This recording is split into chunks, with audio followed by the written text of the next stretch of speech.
folks. Welcome to Calvin's Got Game. I'm Calvin. I'm Lewis. And happy 4th of July weekend, everybody. We're continuing on with our top 100 games of all time. Well, for this year. Yeah, for this year.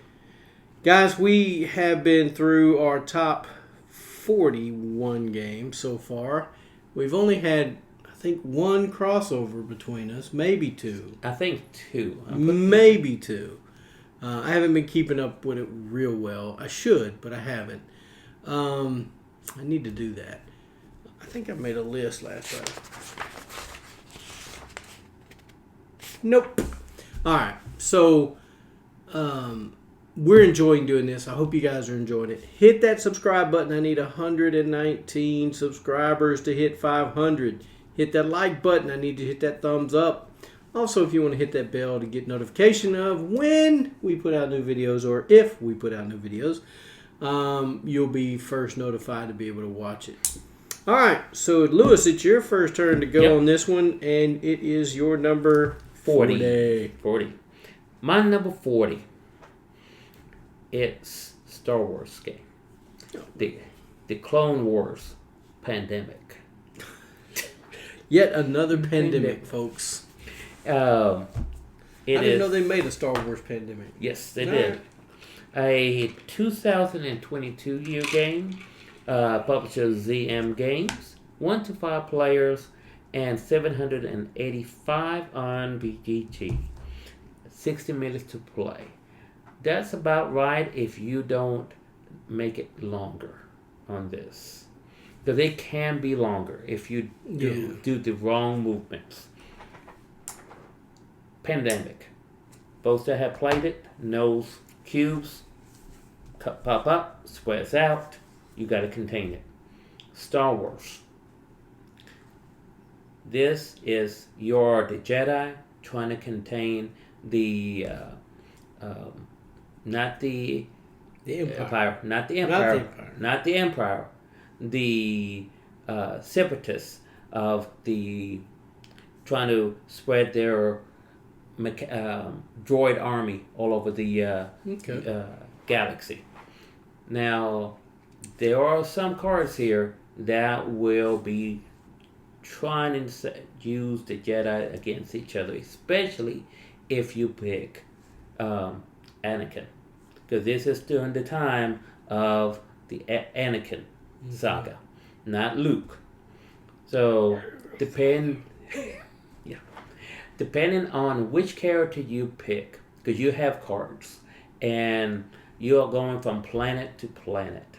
You have, if I remember correct, three actions.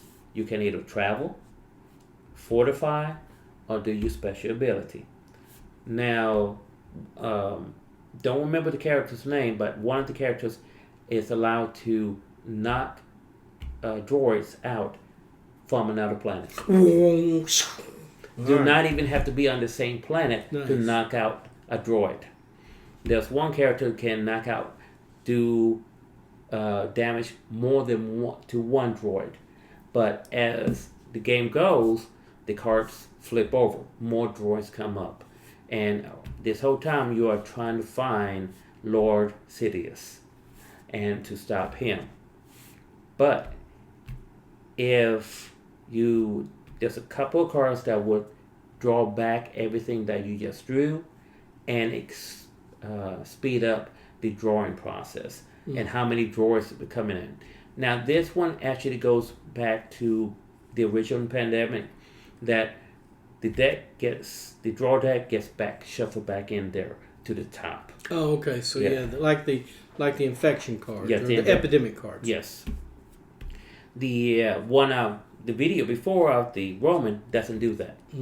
This one does, and as the droids spread out, just like the original pandemic, more than 3, the droids don't spread out. You have the battle droids, which takes 2 hits to knock them out. Nice.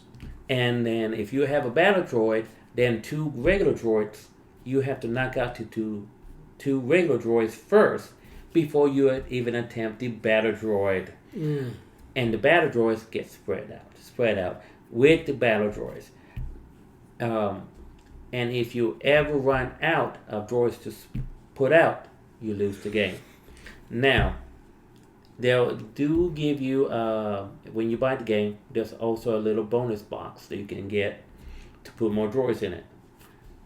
I did get that one and put the extra droids in there. It's terrible. Just to give me a little bit more chance, it's terrible. Because if it's not with you, you make the right movements, those droids can take over all the planet. I like how they have the planets from the movie. Naboo, Hoth, I can't remember the city planet. I'm not a big Star Wars guy. They have all the planets from the Star Wars, from the new and the old ones. So it's and the characters pick from. You got Obi-Wan, you got Anakin, you got Mace Windu, I believe, and a few others. But it's a quick little game. I have played it with groups and myself.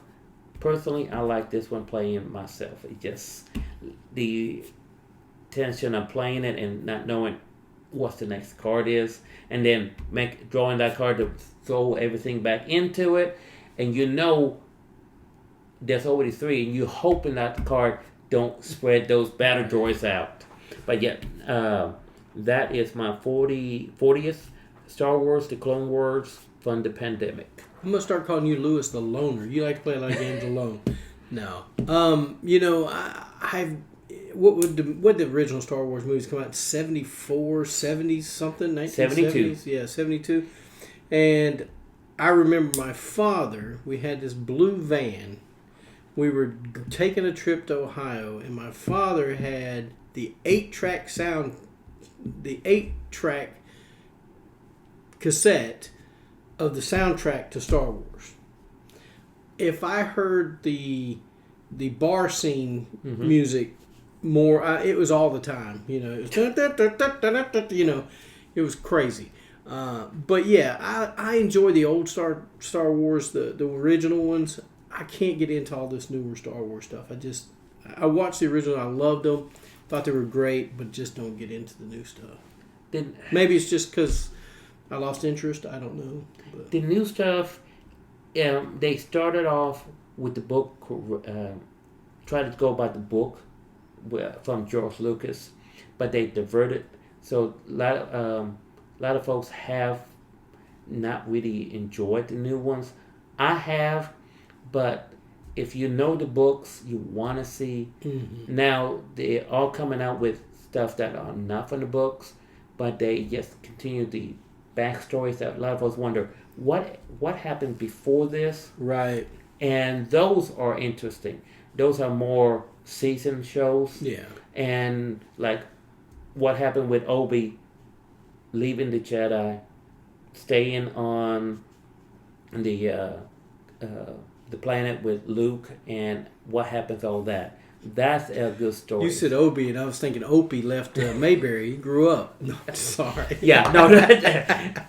All right, so my number 40 is a game called Space Base. It was ranked 55 on my list last year. It's number 40 this year. It's ranked 212 on BGG. It's by AEG. It's a 2018 game, 2 to 5 players. Takes about 60 minutes to play. Space Base is kind of like Machikoro. You roll dice, you earn things, you build your base up. And you have these cards, and you're trying to increase what you get so you can score enough points to win the game. So you collect these cards, you put them, if you collect a number, you put it in that number slot. The one that was in there goes up, and you'd flip it upside down, and now you get a different reward when it's rolled off your turn. The ones that's down here are on your turn. The ones up top on the board is when someone else rolls. So you're wanting to switch those out so you have more chances to get things when someone else is rolling. But Space Base is a lot of fun. I enjoyed it a lot. I actually own Space Base. So I own Machikoro too. I know some people don't like Machikoro. It's luck base. It's just rolling dice, sees what happens. But I tend to enjoy that, especially when I want something that's not thinky. Yeah. Just Take your time. Space Base is a little more into a little more thinky than Machikoro, because you want to get certain cards to increase your base so you can get more money, more points, things of that nature. I love Space Base. Space Base is a great game. If you hadn't played it, please do. I think you'll enjoy it. Never heard of it, but it sounds interesting. It's like Machikoro, just on a higher level. My number 39 is In the Hall of the Mountain King, a 2019 game. Publisher Bird Island Games, 2 to 5 players, and it's 601 on BGG. About 90 minutes to play. Now, In the Hall of the Mountain King can be played solo if you buy the expansion pack. And you did that. Yes.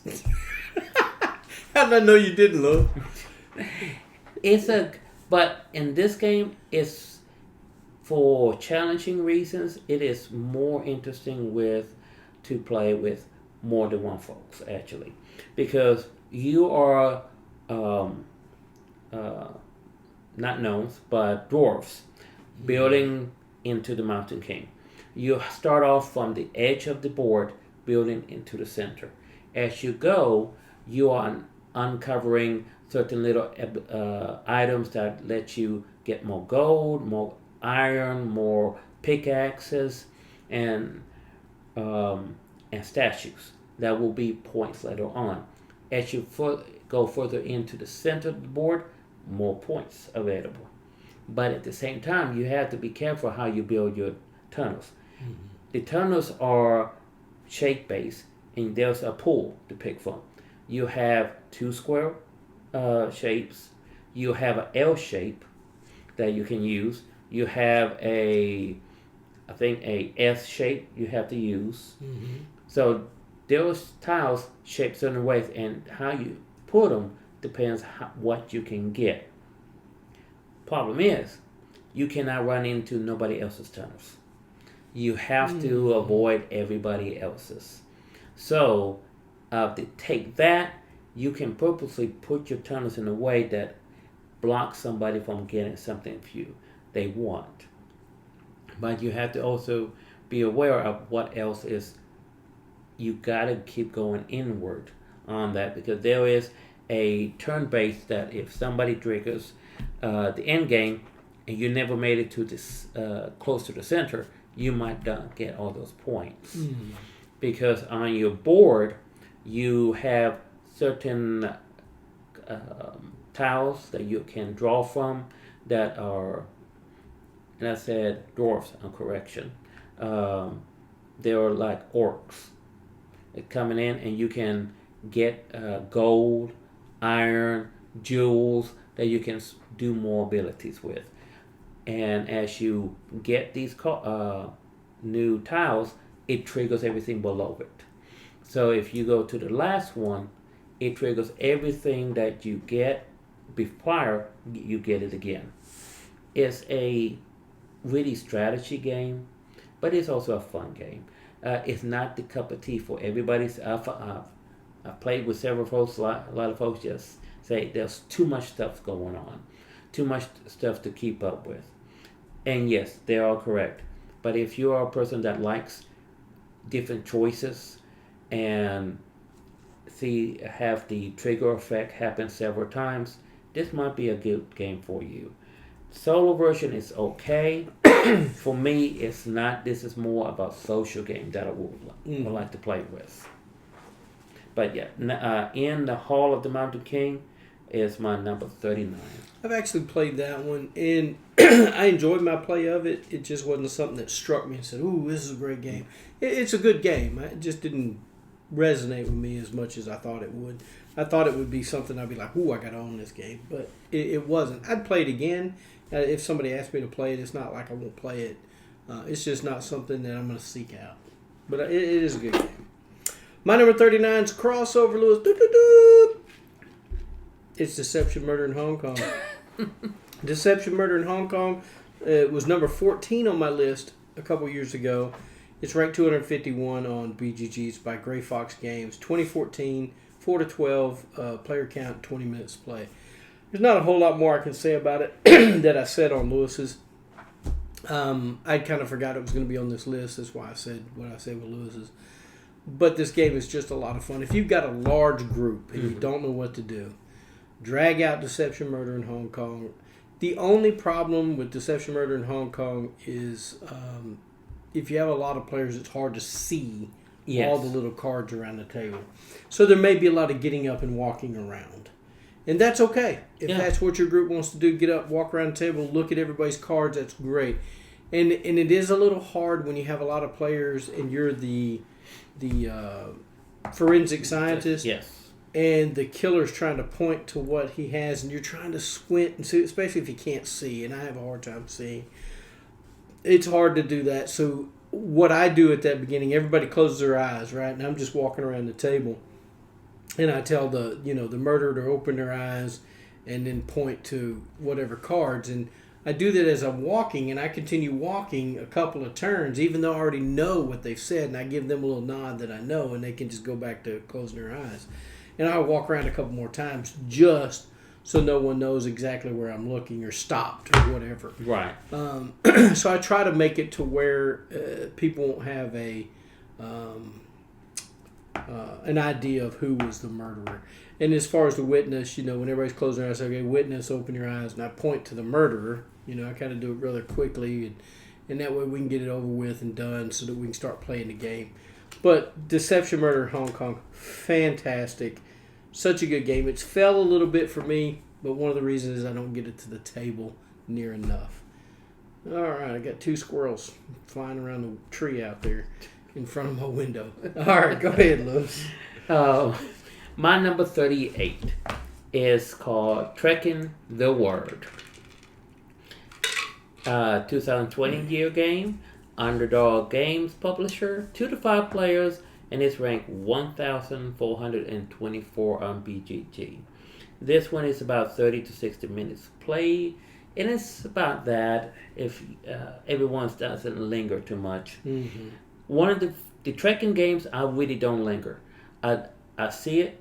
I know what I want. Just go after it. Just go after it. I know the trekking games, for some reason, it's resonating me more that I don't need to really think about much. I know what, I see it. I play my strategy. If it stays, that's fine. If it doesn't, I pick another strategy real quick. I like the trekking games, trekking around the world. Just like the parks, is going around the world, traveling from one continent to another continent, visiting the places like the Eiffel Tower, the Sphinx in Egypt, the Roman Colosseum in Italy. Yes, Italy. In Roma? Yeah. I don't know. Yeah. You act like I'm a world traveler. I ain't been nowhere. The Great Wall of China. So you're trying to travel with the cards you deal with. You got to make sure you have the right number of cards to travel, because as you turn in, that's how many steps, locations you can keep moving, going on. If you come short, you can't do it. You can't go there. Mm. You have to find different routes. You're trying to compare routes, just like trekking through the national parks, to gain the cards you want. So you have to make sure, I got these cards for this, but I have to use these cards to get to this place. Mm-hmm. I like the information they give on the back of the cards. And that's why trekking games are a staple in my collection. And Trekking the Word is a little bit higher just because I get that one gets played a little bit more than the national parks. But number 38 for me is Trekking the Word. I like the trekking games too. I don't have a problem with them. I think they're good games. Each one of them have a little different kind of thing that they're trying to do. So I like them a lot. My number 38 is another racing game. I don't have a lot of racing games, but I think I've gotten 3 on my list so far, my top 100. This one's called Camel Up. Camel Up was ranked number 51 on my list a few years ago. It's up a few spots. BGG ranks it 261. It's by Egert Spiel. It's a 2018 game, 3 to 8 players, 30 to 45 minutes. I pretty much weed out a lot of games that take 3 players in my collection because I don't usually have 3 players in my home to play these games. But I am not getting rid of Camel Up. Camel Up is just a wonderful racing game of camels. You have these colored camels that, red, blue, green, and then you have, I think, the 2 crazy camels are the white one and the black one. And these camels go backwards on the track while the other colored camels, the yellow, blue, green, and orange or whatever color they are, go forward. So in the middle of the board you have a pyramid with dice in it for each one of the camels. You shake it if that's what you choose to do on your turn to move a camel. You shake it, you let out a dice, and whatever that lands on, whatever color the camel is and the number it lands on, that's how many spaces the camel's going to go. Now, you can do that on your turn. You can bet on your turn. You can place a tile out on the board that makes it go backwards or makes it go forward a step. Camel Up is just crazy fun, and they stack together. So if a camel's on one spot and another comes up, it goes right on the back of that camel. So if this camel down here hasn't moved yet, but the camel on top just moved on top of it, and then that number comes up, that camel moves with that camel. And if they happen to jump on the back of the camels coming backwards, then that comes up, it'll go backwards instead of going forwards. It's just a crazy racing game, so you never know until closer to the end who's going to come in first or second. And you're trying to bet on that to earn the most money. And this game is just fabulous. I love Camel Up, and I'm not going to get rid of it, even though it takes 3 players to start even playing it. I actually like Camel Up so much. It's got this wonderful plastic pyramid in the middle that works great for pulling the dice out. That's why number 38 is Camel Up. Camel Up, I've seen it, but to me it looks so much like the horse racing game. That's why I have never played it. I think you'd enjoy it, Lewis. It's crazy fun. It's not because once again you don't own none of these camels, and so you're just betting. You have cards in your hand for each color camel, and you secretly put it down. So they don't know who you bet on. So they don't know that, and it doesn't matter. They can't make your camel move backwards. And you're relying on this pyramid because all the dice are in it, and you let a die out. You're just hoping your dice falls out, So it's something that doesn't have a lot of take that in it at all. Now, I might give that one a try. I hope so, Lewis. My number 37. I hope I say it right. Shabu. You got me, boo. Shabu. Shabu. Yes. Yes, go right into it. There you go. 2019 game. Publisher Smirk and Laughter Games. 2 players. And it's ranked 1,328. This game was introduced to me by the same guy that introduced another game to me, which moved away. I didn't know nothing about this game, but he has. When he introduced me, at first I really got so confused about this game because I didn't understand the full mechanics. But as I kept playing it, I understood it, and it's a good strategy game for 2 players. You have it's 2 boards in front of you. Well, 2 boards for him, 2 boards for me, but they're connected. The only thing that separates them is a piece of rope. There is a dark piece of board that's dark wood and light wood. So you get to move, you get 2 actions. You get to move a stone. There's 2 types of stone, white and black. You get to move 1 stone from 1 board up to 2 spaces. But at the same time, your next move has to be the same direction, the same number of spaces of another board. So you are trying to knock out each other's stones.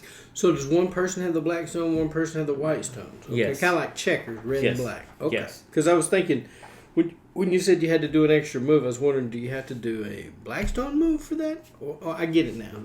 And you move back and forth by knowing that whatever move you make here in this area, you're going to have to make it in this board or here. So if you want to capture this, your opponent's stone, you got to be careful not to put your stone in a critical spot. In jeopardy, right? Yes. So it is like a mirror game, but at the same time, you can cross. If I remember right, if you cross over the rope, no, you cannot cross over the rope. The rope is to divide, and you just got to try to make sure you knock out each other. But there's just so many spaces you can move. It is a quick game. It says here 15 to 30 minutes. Not really. I played it with folks, and we take about an hour because it's a chess play, more like of a chess, not so much of checkers, but there's a lot of strategy in this game. It's not for everybody. I've tried to play it with different individuals. About a quarter of them enjoy it. The other ones, they're going just too much like chess. I don't like chess. I'm not going to try it again. I'm going, yes, but it makes you think outside the box. You have to see both sides and work both sides of your mind on this. But yes, Shabu is my number 37. Yeah, that sounds a little thinky for me. I get beaten checkers, so, and by kids. So I'm always in a hurry to... Now, Stratego, back in the day, I was excellent at Stratego. My brother used to get so mad when we played Stratego, and he hated he couldn't win.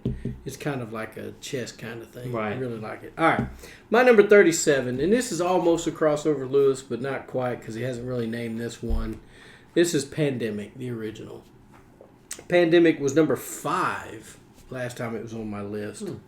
No, I'm sorry. It was number 88. My bad. It was number 88 on my list. So it's moved up to 37. It's ranked 147 on BGG. It's Z-Man Games. 2008 game, 2 to 4 players. Takes about 45 minutes to play. I like Pandemic. Pandemic is one of the first games I picked up when I got back into gaming. It was just something that I enjoyed. Since I do work in the public health field, I like the whole pandemic thing, curing diseases and stuff like that. I enjoy that. I didn't enjoy going through a pandemic, but the Pandemic, the game, is a lot of fun. And like Lewis said, there's a lot of things that they've done with this game. But in Pandemic, you're trying to cure 4 diseases. You can eradicate them at one point if you so are able to. But you have to be careful of the epidemic cards when you're drawing cards. There's 3 ways to lose and only 1 way to win, and that is curing all the diseases. You can lose by not having enough cubes put out. You can lose by having too many outbreaks. Or you can lose when the deck of cards that you draw from is out. There's just so much goodness to this game. Now, I play it we don't choose who our characters are a lot of times. Now, so if I'm playing it with different people for the first time, I let them choose. But when we're playing with people who know the game, I shuffle those up and we deal them out. Because everybody always wants to be the paramedic, because he gets to cure out all the diseases of one color when he's on it. And to me, I like being the guy too, but some of the other specialists don't get the love that the paramedic does. So I enjoy just kind of putting them out there. Plus, it also makes the game interesting because you've got to think, how can we accomplish this with the researcher or the scientist and the dispatcher? If you had those 3, you're like, man, these suck. Yeah.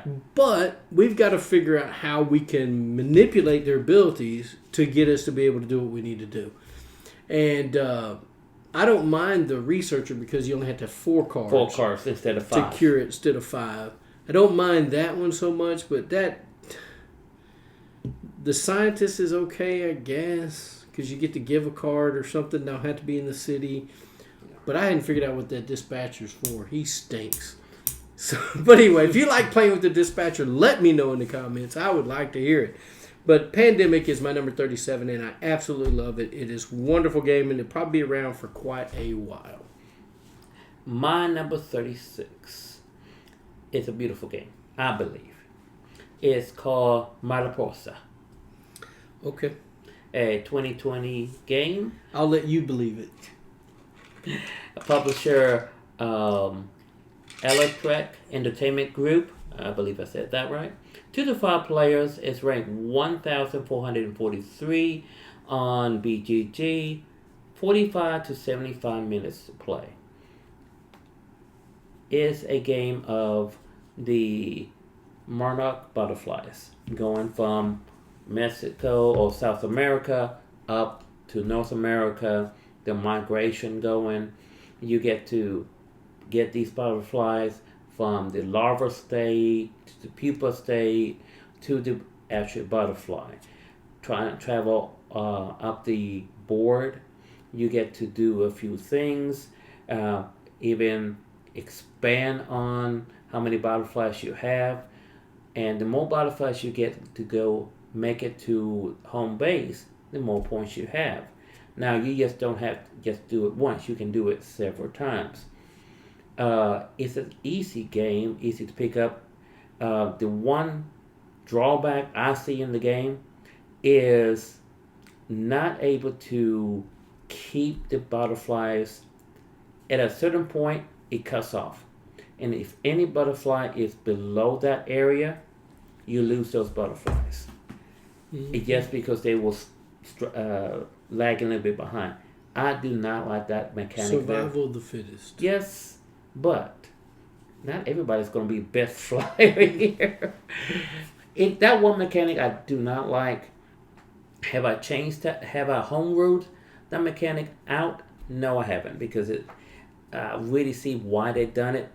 I don't like it, but I do keep it in. Have played it at least 7 times with other folks. My wife has seen it. She has. I believe we have played it once or twice. She likes it.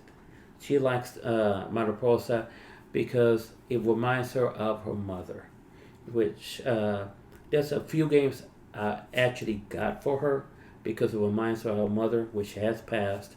But that memory of her mother and her enjoying butterflies and liking birds, that's which one I own one of those games about birds that she enjoys it because the memories of her and her mother that she has. So Mariposa is my number 36. Mariposa. Played it. Hated it. I don't like how you're trying to get them back. You send them out. They get to do certain things. Mm-hmm. And they're trying to... aren't they trying to get to some certain flowers too? Yes. That they've gotta get the nectar out of or something. Yes. And then they've got to make it all the way back. And if you and you're rolling dice too, mm-hmm. So whatever numbers you roll, you're only moving that amount of numbers, if I'm correct. Right. And if you're not rolling good, you're not going to do good. No, you're going to lose. You're just going to lose your butterflies, or your butterflies are not going to make it back to where they're supposed to make it back to. Yeah, I didn't get that one. I tried, I just didn't get it. I mean. That's the mechanic. Now, the components are pretty, and it's a nice game. I just couldn't get there. Yeah, that mechanism that you lose the butterflies at a certain point, I don't like it. I have never played it with somebody that I've played already with, so I never had tried to take that mechanism out. Probably if my wife plays a little bit more with me, we probably take the mechanism out and... Well, I would probably play it again. Like I said, it's been a long time since I played it. But I remember that one aspect was you had to go so far out, and if you're not rolling good to get all the way back to where you're supposed to be, you lose your... you're not scoring any points. You're not getting what you need. And I'm like, man, this stinks. And everybody else seemed to be rolling wonderfully, and I'm the one going, I can't get it. But to each their own. I mean... I wouldn't say I'll never play it again because I need to give it another chance. I've only played it once in my life. So any game that I play and I go, I don't like this game, I always try to play them again because Like you said, maybe who you played it with, maybe what mood I was in when I played it. It might have been just I didn't grasp the game. Because, I mean, there's some games I've played and I'm like, this game stinks and I'll never play it again. And I play it again, I'm like, man, this game was really good. So I'll give it another shot. My number 36 is Shadows over Camelot. Shadows over Camelot was my number 5 a few years ago. It's ranked 527 on BGG. It's by Days of Wonder. It's a 2005 game, 3 to 7 players, 60 to 90 minutes. Another game that takes 3 players to play it. And I will never get rid of this game either. Shadows over Camelot is you are the Knights of the Round Table. You're King Arthur and his, the other folks. And you are trying to rescue the Holy Grail. The sword was Excalibur. And you're trying to fight off the pikemen and some other kind of people that are trying to come ashore. And also the Black Knight. And so the fun part of this game is there's possibly a traitor. Not always, but there could be. But the bad thing is, or the good thing about this game, if you're the traitor, is everybody has to do something good on their turn and something bad. Bad, yeah. So you don't know who the traitor is because you're like, everybody's going like, don't draw that card because if you draw a card, we're going to have to put out something. Or don't put out a catapult in front of the thing because if we get too many catapults, we're going to... Well, you have to do something bad. Yes. I mean, and so you're trying to do the least amount of damage as possible unless you're the traitor. But you don't want to be too obvious. But Shadows over Camelot is a lot of fun. I enjoy it. Even playing it cooperatively with no traitor. And you can play without a traitor if you want. Just try to play. I've never won the game. Ever. Never, ever, ever have I ever won Shadows over Camelot. But I'm going to keep trying because I like it that much. And I will play it any day, anytime, as long as we got 3 or more players. Shadows over Camelot is my number 36. That I've heard you put that game on several of your lists. Many lists. If I can talk about it, any list I'll talk about. Yeah. It's one game I want to try. I've never tried that game. But yes, 3 players, you need to have at least 3 players a game. Yes, and that's what keeps me from playing it because there's never 3 players around or the person don't have. I don't think that's in Three Sons Library. I don't know if it is or isn't. I know that they got them back in. For a long time it was out of print. Right. But I think it got reprinted or they got some copies of it somehow. I don't know. Because they had 1 or 2 at one time. But yes. I don't think... they may be gone by now. And they may have put one in their library. Not sure. My number 35. Crossover. What? Yes. Number 35. I think we're up to 4 crossovers, Lewis. It is a 2004 game. Avalon Hero Publisher. 3 to 6 game of players. Number 685 on BGG. Takes about 60 minutes to play. It is Betrayal at the House on the Hill. It is. Mm-hmm. What else can I add? I mean, it's a good game. I wish I can. I have it in my library. I wish I could have it in my library. I just 3 players. It just I've quit trying to put games at 3 players in my library. I know unless I'm going to get with a group to play it, it's just going to sit there, and it's shameful just to have a game just sit there and collect dust. It should be played. I love the game. I like how it's really replayable. I like how at a certain point the betrayal goes away. The survivors try to figure out what to do. They come back together and going, okay, let's see what happens. I like that aspect. I would never get tired of playing that game. Thing is, never. Don't own it. Can't get it to the table enough. So that's why Betrayal at the House on here is so, not so far down, but it's down my list. Now, if I had a couple of kids with, right. I know I will have my kids playing with me with this. Yeah. Probably get frustrated with me, but it's a great game. It is a great game. My kids enjoy this game, and actually, This game is the one that got me back into gaming, and when I was out of it for so long. I tell the story. I went to a game store with my son. He was into Magic, and this guy brought this big case of games. I mean, it was a tub, and he goes, "Hey, y'all want to play Betrayal House on it?" I'm like, "Sure, I'll play Betrayal House on it." So me and my middle son played it with him, and fell in love with it. I immediately went out to what's the name of that place? It's no longer in business. Hastings. Oh, Hastings, yeah. I went to Hastings and bought it that next day or that weekend. So, yeah, it's a fabulous game. It'll never leave my collection because it's got nostalgia reason for me. But I need to start bringing it to Three Sons and seeing if we can get it to the table. The problem is I don't think Christine likes it so well because some of the scenarios are broken and that bothers her a lot. And I don't want to make anybody uncomfortable playing the game. You know, I don't want to. Sometimes I do anyway, but I don't want to. All right. So Betrayal at House on the Hill was your number 36? And 35. 35. No. Yeah, you went first. Never mind. I'm back on track. Hello. My number 35 is a Grail game that I hunted down. It's a game that I wanted so bad. It's called Amerigo. Amerigo was not on my list before. This is a ranked 518 on BGG. Am I right? Yeah. It's by Queen Games. It's a 2013 game, 2 to 4 players, 90 minutes to play. In Amerigo, you are sailing around trying to build up these islands to gain points by getting certain like tobacco. I don't know if it's cotton or wheat or something, some other kind of product on these islands that you're raising. It has a cube tower. You have all these cubes and you pour them down the cube tower. And they go down the cube tower and you separate them out into the colors that they are on this rondelle wheel.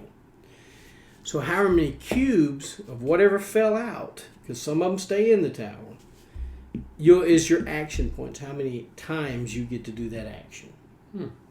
So if it's sailing, then there's like 5 cubes in there. You'll get to sail 5 spaces. If it's building or whatever, you'll get to do that many times. I like this game a lot. I don't get it to the table near enough.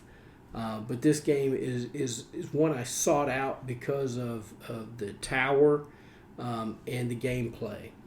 I thought the cube tower it's a gimmick, but I think it's a cool gimmick. There's other games that do that, like Shogun and Wolfenstein. Wolfen something. Not Wolfenstein, it's something else. Yes. It might be, I don't know. Anyway, there's some games that do that with the cubes in a tower like that. I like the game a lot. I think it's a lot of fun. It's very strategic. You're trying to accomplish and get as many victory points as you can, and you want to control the islands. Right. So I like Amerigo. It's a lot of fun. If you get a chance to check it out, it is an older game. It's from 2013, so it's older. It's 11 years old now. Yeah, 11. But it holds up today, and I absolutely love it. I think it's right behind me, actually. Yeah. I've heard about the game, never played it, but I do like the tower. I've seen the tower, how it works. It's so cool. I like the tower. It's one game that I'm not I was looking for it like a couple years back. Then I stopped looking for it because I couldn't find it. So that's one game I would put in my collection too. Okay. Amerigo? Yeah. Well, I found it on the BGG trade list. I got lucky. It was on trade, and I actually had a game that somebody wanted. And they were like, sure, well, I'll trade for that. And I never got that one to the table that they wanted. So, and I didn't really like it. So, hey, good for you. If you love it, I'll trade it to you. Give me something I want. My number 34, crossover. Again. Number 5. It is called Jamaica. Jamaica. It is a 2007 game. GameWorks Sahara. Publisher 2 to 6 players. 606 on BGG. Of course, 60 minutes the most to play on it. Now I played it before with other groups. our group. It goes less. What else can I say? Can say what you already touched upon. Oh, sometimes you get to draw little bonus tiles. Yeah. Oh yeah. I forgot about those. that. Yeah. Now there's one bonus tile that everybody wants to get. Everyone that gives you an extra space in the cargo hold. Oh yes. Yeah. Mm-hmm. And that extra space is worth a lot. Not in points, but how you can carry more stuff, especially if you just need that extra cannonball. Yeah. Now, you going to keep it all the time? Nope, because there's cards that let you steal stuff from each other. As you go, there's cards that you can pick from, and that's how you can get the extra card hold space, or take it from somebody, or even give a card to somebody that is negative points on there. It's a fun game. I like it. How you get to do stuff during the daytime, nighttime. I like the battle part though. The battle part because that die sometimes it's your friend, and sometimes it is your world's enemy. Most of the time. Yep. So Jamaica is my 34 on my list. Good choice, Lewis. Jamaica's great. Sometimes it Jamaica me angry. All right, my number 34 is a solo player game called Final Girl. This is ranked 4,309 on BGG. It's it's ranked 127 on BGG. It's a Van Ryder game, 2021 year game, and it's about 20 to 60 minutes. Player count, like I said, is a one-player game. This was not on my list previous. This is the first time it's on here. Final Girl is I don't know really how to describe it. It's every horror movie. They have a bunch of boxes of horror movies, and they're kind of parodied to Nightmare on Elm Street, Friday the 13th, Halloween, Carnival movies, stuff like that. I say parodied because they're not exactly like it, and they don't name them that, but you can see how kind of the theme goes. But you have to buy a core box, and you buy that core box for like $19 or something, and there's no game in it. It's just components. You have to buy like a cartridge or a movie to put into it to make it work, right? It comes with a little game board, a little game mat. Comes with the pieces cards you need in that game for the game, and you use the components out of the main box. The game is fantastic. It's a solo player game.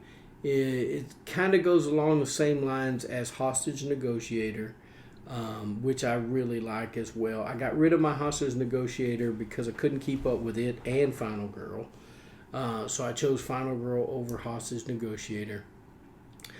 Final Girl is you're just choosing cards. You have to get so much time to buy cards to put in your hand and to play these cards. But if you play cards, they go away until the next turn. Now, there's some free cards you get back every turn. And you're trying to stay away from the killer most of the time. I've played the it's not Friday the 13th, but it's some kind of camp game. It's called the Happy Trails Horror. The Happy Trails Horror. And I played it a couple of times. First time I lost very quickly. The second time it got really close. And the third time, Final Girl finally beat the bad guy. So it's kind of you've got to play it over and over again to get it down, and knowing what cards kind of work together and how you need to do it. But it plays out differently because he has his own deck, or he or she, whoever the villain is, has their own deck of how they react and where they go. But I like the Final Girl system. That's why Final Girl is my number 34. Never heard of that. That sounds interesting. Like I said, I owned Hostage Negotiator, and I absolutely loved it too. And I had all the little scenario packs. But then they came out with Final Girl, and it just blew Hostage Negotiator, for me, away. Number 33. Yes. Will be, I don't think this one is a crossover. Not yet, probably. It's Room 25. Yeah, didn't I mention that already? 2013 game, publisher Megata, players 1 to 6, ranked 1,478 on PGG, about 30 minutes to play, unless you get kicked out on the first turn, so it's 1 minute to play on that. Look, I didn't mean to. I know you did. Yes, I did mean to, but I mean, you know. And I will always bring that up. It was an accident. I didn't know that was going to be a bad room. I really didn't. It was. And then everybody thought I was a bad guy, and I really wasn't. I was just being a jerk and pushing somebody. It's a moving tile game. You are prisoners or guards. The prisoners are trying to escape this space station, and the guards trying to stop them. The floors are constantly moving. You do not know what's underneath those floors unless you have special abilities. You take a movement, and if something triggers, the floors will be moving, and you don't know what's coming up. It's a fun game. Excuse me. It's a game that, since it's a single player, I know I want to get it in my collection to practice, and that'll be thrown. Oh, you're talking about Room 25? Yes. Good luck, because it's out of print. Yeah, it is out of print. I'm looking for that one because I want to get in my collection just to play the solo part, to get practice on it, see how I can survive on my own. And but it's a fun game because there's rooms that will freeze you. Yeah. There's rooms that will poison you. Burn you up. Yep, burn you up. There's rooms that you think you're safe, then it flips and throws you out into space. Well, and some of the rooms are not all instant death. No. Some of them say if you don't get out of here on your next turn. Then it gives you a little bit of time to catch up to get out of it. So it's not as bad. Yeah. But you get 2 actions, and you can determine which action you take first. And depending what your room is that you're in, you have to take an action you don't want to do first, just to get out and save yourself. But yes, you have 2 actions to pick from, and also depending on who you are, you get little special abilities. Mm-hmm. Get to pick a tile, a sneak peek on it, especially if you're one of the criminals trying to get out. You can help out the other criminals trying to move the tiles in a way that will get them to the exit. Yes. But yeah, room 25 is my 33. Hoping that it will make it my collection eventually. They have another one, but it's not the same. Yeah. I can't remember what it's called. It's called Room 25 something. Yes. But it's not the same. No, it's completely different. I mean, you say you had Board Game Arena. Mm-hmm. You can play Room 25 on there. Okay. All right. I don't know if you have to have the membership or if you can just play it for free, but yeah, it's on there. Because I played it not too long ago on there by myself. I played a solo deal, and I died very quickly. So yeah, it's like, oops, should have went in that room. All right, so my number 33 is called A Column of Fire. This was the first time on the list. It's ranked 4,309 on BGG. It's a Cosmos games. It's a 2017 game, 2 to 4 players, 60 to 90 minutes. So in Column of Fire, this is a time when Catholicism and Protestants were kind of vying for control. Mm-hmm. And you have, at first you start out with a certain religion. You may be Catholic or you may be Protestant. But if it's a 2-player game, one of you have to be Catholic, one of you have to be Protestant. So you can't start out on the same one. And you roll this dice, this black dice, and that is how many years. If it comes up 3, you have to stay Catholic or Protestant for 3 years, and you can't change it. And each year you tick it down, each turn year, and you'll be able to do other things. And you have other dice that you roll that you can put out on the board to get certain other characters that can help you in your fight for Protestant or Catholicism. You have to be able to have You're trying to get victory points. So, and whoever gets to 50 victory points wins. So you have to have a trading post in these cities, countries, to be able to trade in those.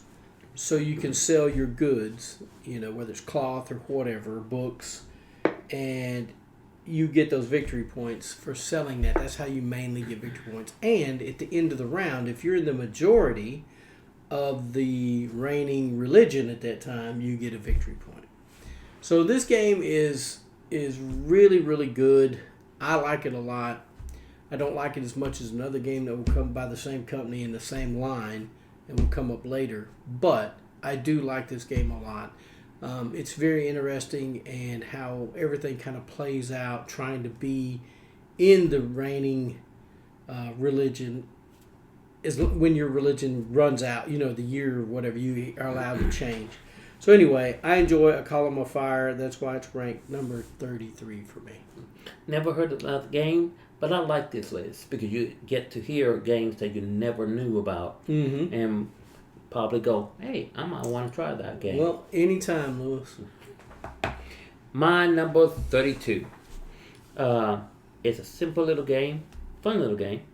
It's called Dino Dodge Survivor of the Fittest. For some reason, I couldn't find a year on this one. It has to be 2022 or 2021. Right. Gotta be. Yes. Publishers Blue Gear Games. Players 2 to 5. And at this time, there's no ranking on BGG on this It one. hasn't been played enough. Right. 15 to 30 minutes of play time. And that's a little bit under. I played it the most, an average about 45 minutes. It really depends how many players are playing. Exactly. Yeah. 15 players, if it's just 2 players, more players going to be a little bit longer. Your little dinosaurs. Each dinosaur has certain abilities. You're going around, it's a circular setup. It's the end of the world. And you are trying to survive, be the last dinosaur to die. And yes, not win, but die. You eventually will die here. But you want to be the last one. Yeah, you want to be the last one. You have cards that let you move out of dinosaurs 2 steps back. Dinosaurs to across the area into a lava pit or to a tar pit that they're stuck. You have meteors coming down constantly. You have other things that can save you if you have the right cards. But every round, there always will be something terrible to happen. And you are trying your best not to be in that spot that a meteor going to hit. Because the meteors coming, there's a countdown on those little meteors. Some have 3, some have 2, some have 1. And when they hit 0, that place, that little circular tile, it's going to be flipped over. That's no longer safe. Decimated. Yes. And if you're on there, at the end of the turn, you're gone. And you can't move on to it either. And if you can't move, you're dead. Yes, you're dead. It's a quick game. It's a very take that kind of game. It is. Never won the game. Never have. But it's one of those games, I'm not in there to win it. I'm in there Chaos. To cause havoc. I've actually played the creator of this game, and I met him quite a few times, and every time, okay, let's play, because it comes down, I keep beating him. Not every time, but I still have the majority on this one. And it's just, like I said, I know I'm not going to win. I just want to, it's one of those games, like I said, I want to play there to make havoc happen. And I like the game. Mm-hmm. So, Dino Dodge Survivor of Fitness is my 32 on there. It's a game that terrible things are going to happen. You just need to mitigate those terrible things, yes, which is hard to do. And it's a lot of fun. And Blue Gear Games has put out a couple of good games. Yes. That are a lot of fun. So if you hadn't played Dino Dodge, look it up. I think it's a game that you'd enjoy. It's just something you can sit around and you're not mad when you get knocked out, because it's such a short game and it happens. It is take that. You'll have to understand that, but Such a good game. All right, my number 32 is Above and Below. This was ranked number 12 a couple years ago. It's down to 32. It's ranked number 359 on BGG. It's by Red Raven Games, one of my favorite publishers. 2015, 2 to 4 players, 90 minutes to play. Above and Below, I want to say, is one of my favorite games from Red Raven Games. It's simplistic but strategic. You're trying to get victory points. You get to go do exploring. You read stories out of a book. And then you have to make a decision. You may get good things happen to you. You may lose reputation. But Above and Below is just such a good game. The artwork, Red Raven Games does such a good job with the artwork. I can't think of Ryan Lockett is the guy who does the Red Raven Games yes. and does all the artwork. He's like a super guy. He does all of it. He does everything from the publishing for Red Raven Games. He does the artwork. He does he does everything. And so he's just a one-man show. I say he's a one-man show. I'm sure he has other people to help him, but his games tend to be right in my wheelhouse. I like Above and Below. You are a tribe of people that do things. You can go out and gather things off your cards, mushrooms, clay pots, other things like that. You can go dive down into the caverns and go exploring. Like I said, reading a little bit of a story, coming up with what you want to do. You have to roll some dice and about how many lanterns you have. It's just so good. I mean, I don't know how to say it. It's just so much to do, and you can't do it all because it seems like the game goes by so fast. And you can't do everything you want to do, and you're going, man, I wanted to do more of that. But, it's already done. The rounds are over. It only goes 7 rounds, right? And the rounds are quick. So it's just really good. And at the end of the game, you add up all your points. Whoever has the most points wins. Above and Below, great game. If you haven't ever played it, and he's got a bunch of them out. I think it's Above and Below, Near and Far, Now or Never. And then there's Rome. He's got Rome. He's got lots of games out there. But some of the bigger ones are the Above and Below, Near and Far, Now and Forever, or something like that. Now or Never. I don't know what it's called. But anyway, that's the latest one I don't have. But anyway, Above and Below, my number 32. The Above and Below and Near and Far, those games, I've seen them on your list.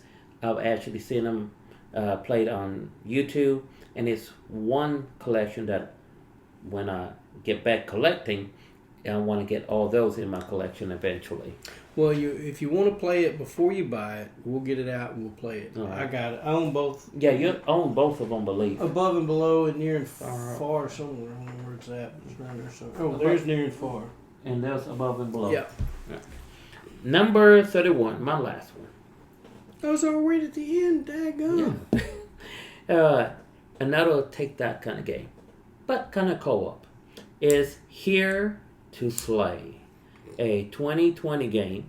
Turtle Publishers, 2 to 6 players, and it's ranked 1,482 on BGG. This was introduced to me by another game group I was playing with.